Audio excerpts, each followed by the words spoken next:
Manusia yang lebih buruk dari Fir'aun dan Iblis. Fir'aun dan Iblis merupakan sosok yang memerankan tokoh antagonis dalam skenario kehidupan manusia. Setiap kisahnya membahas tentang kejahatan serta laknatnya kedua makhluk ini. Fir'aun adalah manusia biasa yang mengaku sebagai Tuhan. Ia menghalalkan berbagai cara untuk menyamakan diri dengan Sang Pencipta. Sedangkan Iblis menjadi musuh nyata yang menjerumuskan Bani Adam menuju jalan kesesatan agar bersama-sama masuk ke neraka. Begitu ngeri keburukan keduanya, sehingga manusia diperintahkan untuk menguatkan iman dan takwaannya. Meski sikap mereka demikian buruk, ternyata ada manusia yang dianggap lebih buruk dari keduanya. Seperti apa cirinya? Berikut ulasannya.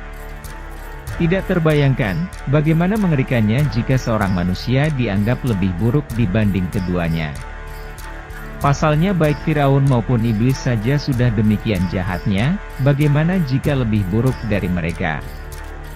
Pasti hal-hal yang dilakukan oleh manusia yang lebih buruk ini akan lebih buruk pula dibanding keduanya. Ternyata tidak demikian adanya, karena cirinya sangat sering sekali terlihat dan dialami oleh manusia. Bahkan di antara kita juga sering melakukannya. Ciri manusia yang dianggap lebih buruk dari Fir'aun dan Iblis adalah tidak mau memaafkan kesalahan orang lain. Hal ini sangat sering terjadi dalam kehidupan.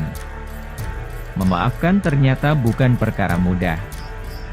Namun bukan berarti manusia boleh tidak memberi maaf orang yang telah berbuat kesalahan. Hal ini tertulis dalam kitab An-Nawadir karya Syekh Syihabuddin Ahmad Ibn Salamah Al-Mishri Al-Kulyubi As-Syafi'i. Dikisahkan, suatu kali Iblis mendatangi Fir'aun dan berkata, "Apakah kau mengenaliku?" "Ya," sahut Fir'aun. "Kau telah mengalahkanku dalam satu hal." "Apa itu?" tanya Fir'aun penasaran. "Kelancanganmu mendaku sebagai Tuhan. Sungguh, aku lebih tua darimu, juga lebih berpengetahuan dan lebih kuat ketimbang dirimu. Tapi aku tidak berani melakukannya." "Kau benar. Tapi aku akan bertobat," kata Firaun. "Jangan buru-buru begitu," bujuk Iblis lanatullah alaih. "Penduduk Mesir sudah menerimamu sebagai Tuhan. Jika kau bertobat, mereka akan meninggalkanmu, merangkul musuh-musuhmu, dan menghancurkan kekuasaanmu, hingga kau tersungkur dalam kehinaan." "Kau benar," jawab Fir'aun, "tapi, apakah kau tahu siapa penghuni muka bumi ini yang lebih buruk dari kita berdua?"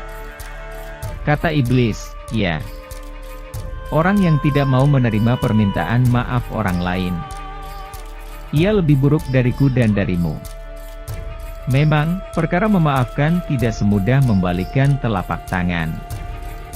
Terlebih jika kesalahan yang dibuat demikian menyakitkannya hingga menjadi luka yang teramat pedih. Namun hal itu bukan menjadi alasan untuk seseorang tidak memaafkan kesalahan orang lain. Karena ternyata Allah Ta'ala akan membalas pemberi maaf dengan hal yang begitu istimewa.